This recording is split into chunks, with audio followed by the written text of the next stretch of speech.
High, welcome to another mini blog.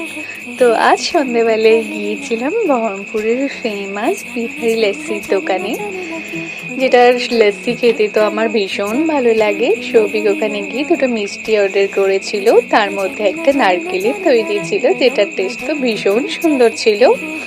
দেখুন, আমি order করেছিলাম আমার জন্য বিহারি লস্যিটা, ওখানকার ফেমাস, যেটা অ্যাজ ইউজুয়াল ভীষণ সুন্দর খেতে ছিল। তারপর নিয়েছিলাম একটা লিট্টি চোখা, যেটার টেস্টও ভীষণ সুন্দর ছিল, আর ভেতরে ছাতুর পুরটাও দারুণ দেওয়া ছিল। তো তারপর আমরা ওখান থেকে চলে যাই নারান্দার চায়ের দোকানে চা খেতে। নারান্দার চায়ের দোকানের মালাই চাটা খেতে না আমার ভীষণ ভালো লাগে। তারপর তো সৌভিক আর আমি আমাদের জন্য নিয়েছিলাম 2 কাপ চা। দেন আমি ওটার সাথে নিয়েছিলাম ওখানে একটা কাপ কেক, যেটা চায়ের সাথে খেতে আমার ভীষণ ভালো লাগে, আর কাপ কেকটার টেস্টও ভীষণ সুন্দর ছিল। দেন তারপর তো আমরা বাড়ি চলে এসেছি। তো আজকের মতন টাটা, দেখা হচ্ছে নতুন কোনো মিনি ব্লগে।